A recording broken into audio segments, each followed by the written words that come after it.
उत्तर प्रदेश के मुरादाबाद से एक और खबर हैरान कर देने वाली है। मामला दो समुदायों से जुड़ा बेशक है, लेकिन अपने आप में हैरान कर देने वाली तस्वीरें मैं आपके सामने दिखाने जा रहा हूं।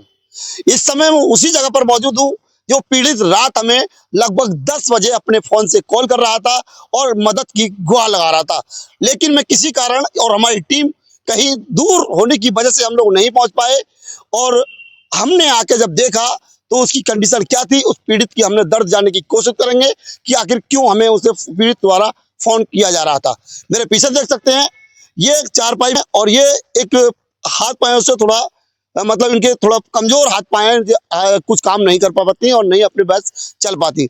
ऐसे में सूचना हमें प्राप्त हुई थी कि एक मकान बिना किसी अनुमति के एक जेसीबी मशीन से वाहिद नाम के व्यक्ति द्वारा तोड़ा जा रहा है, ऐसा इनका कहना था जो हमें रात सूचना दी गई थी। अब मैं अंदर की तस्वीर दिखा दूं।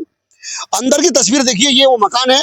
इस प्रकार से देखेंगे तो ये मकान है और ये ग्वालखेड़ा गांव पड़ता है, उसके पास ये मकान है। और अंदर की किस प्रकार से, हम तो इसे कुछ थोड़ा सा अलग अंदाज में लेके जा रहे हैं मामले को, लेकिन तस्वीरें देखिए, डरावनी तस्वीरें नीचे के दिखाइए। ये अचानक ये जो मकान गिराया है, इसके नीचे कितना सामान दबा हुआ है।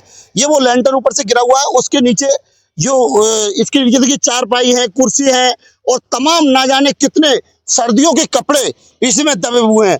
हालांकि मैं ये कहता हूं कि ये इनका कहना है कि जो दूसरा पक्ष है, मैंने उनसे भी कोशिश करने की कोशिश की थी, तो उनका कहना था कि हमारे पास आदेश था। बात सही है, मैं कहता हूं आदेश था, तो उस वाहिद ने या फिर जो लोग यहाँ आए थे उसने प्रशासनिक अनुमति क्यों नहीं ली? क्या उसने अपनी दबंगई के चलते इस परिवार को मारने की कोशिश की या परिवार को यहाँ दबाने की कोशिश की? जेसीबी किसकी थी? जो जेसीबी चालक इसमें आज के अचानक उसे गिराता है, उसके बाद इसमें दो लोग होते हैं। इसमें अपने पति पत्नी, जो गरीब परिवार था वो सो रहा था, उसमें वो परिवार सो रहा था, तो उस परिवार को जब जेसीबी आवाज आई तो अंदर से बाहर निकल कर देखा तो जेसीबी से इस मकान को गिराया जा रहा था। बड़ा मुश्किल से इन्होंने अपनी पत्नी को चारपाई के माध्यम से, बाहर एक चारपाई पड़ी थी उस पर लाकर लिटा दिया और यहाँ अपनी बहुत मेहनत से अपनी जान बचाई।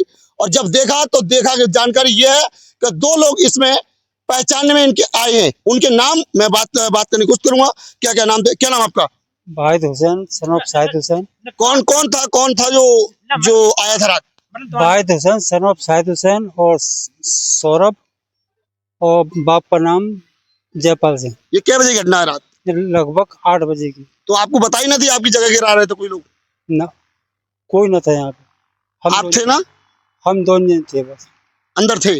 जी। तो आप कैसे अपनी जान बचाई? हमने जब उसकी खटपट की आवाज और लाइट तेज देख कर मैंने झाँक के देखा। मैंने जब झाँक के देखा तो मैं सब कुछ भूल गया, अपनी बीवी को या अपने आप को बचाने में लग गया सर। अब सुबह से आपने पुलिस को सूचना दी, रात सूचना दी आपने? जी। क्या हुआ अब तक? कार्रवाई क्या हुई? काफी तक कोई नहीं आया। तो देखिए, ये वो पीड़ित परिवार है, इन्होंने दो नाम यहाँ खोले हैं। उनके द्वारा सीधे कहा गया है कि रात जब मैंने खड़बड़ की आवाज जब सुनी तो यहाँ से मैं निकला। अब जो महिला है उनसे बात करूंगा। क्या नाम आपका? रेखा देवी। कहाँ रहती हैं आप? घर के। रेखा जी, क्या हुआ रात? रात हम सो रहे, मेरी भी तो ऐसी खट आई है। सुनाई तो जे उठ के भाजे, हमसे तो है चारों आत्मा से मोहताज, तो उठ के भाजे तो हार लगो न था, उन्होंने मेरी कोरिया भर के यहाँ को लिया एकदम। जब मैंने झाँक का देखा तो तब एकदम भाग गया। दो आए हैं जो पहचान में हमारे। कौन थे? वाहिद हुसैन, सौरभ, जयपाल का लड़का। तो क्या आपकी ये जमीन पर क्या विवाद है? आपकी ये जमीन किसी और की है? आपकी ये जमीन हमारी। और तुम्हारी है? हाँ, हमारी जमीन। वो कह रहे हैं कि हमारी जमीन है। हमारी जमीन है, दादलाई हमारे बड़े बूढ़े की। कोर्ट में कोई मुकदमा चल रहा है सर? इसमें मुकदमा चल रहा है। इनने हमारी करी बेईमानी 33 लाख की। इनने हमें नहीं दिया पैसा, हमारा खेत खरीद लिया। हमने पैसा दिया। तो ऐसे में बात इस चीज का नहीं है कि यहाँ के किसी का लेने देने का विवाद या फिर कोर्ट में मुकदमा भी अगर यदि चल रहा है, या फिर मैं मानता हूं कि वाहिद का अधिकार है, तो उस अधिकार के तहत वो दिन में क्यों नहीं आया? क्यों मकान को नहीं गिरवाया? कब्जा करने दिन में क्यों नहीं आया?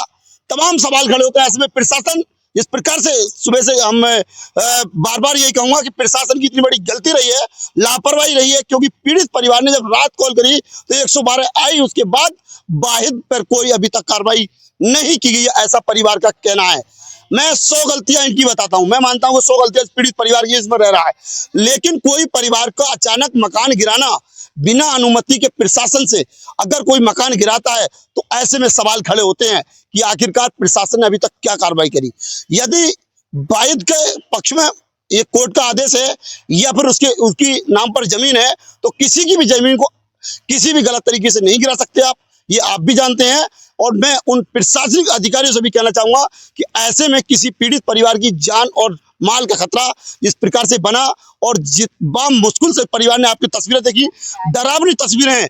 जिस लेंटर के नीचे जो लेंटर गिराया गया, उस लेंटर के नीचे आप देख सकते हैं चारपाई और गर्म कपड़े और कुर्सियां, बर्तन, चूल्हे, यानी सब चीज दबी हुई हैं। तो ऐसे में सवाल खड़े होते हैं कि आखिरकार पीड़ित परिवार जो उसमें रह रहा था उसको सूचना नहीं दी गई।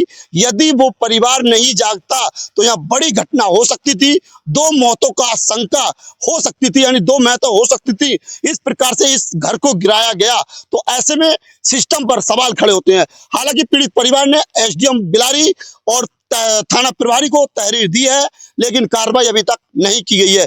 कोई भी जांच करने नहीं आया है, क्या वजह है अभी तक स्पष्ट नहीं हो पाया है। फिलहाल मौके पर मैंने कुछ तस्वीरें आपको साझा कराई, उनसे बात भी कराई, तो ऐसे में आप खुद बताइएगा कि आखिरकार ऐसे दलित परिवार के साथ अन्याय जो हुआ है वो क्या इस प्रकार से किसी को करना चाहिए था। एक मुस्लिम व्यक्ति आकर दलित परिवार का मकान गिराने की बात कर रहा है,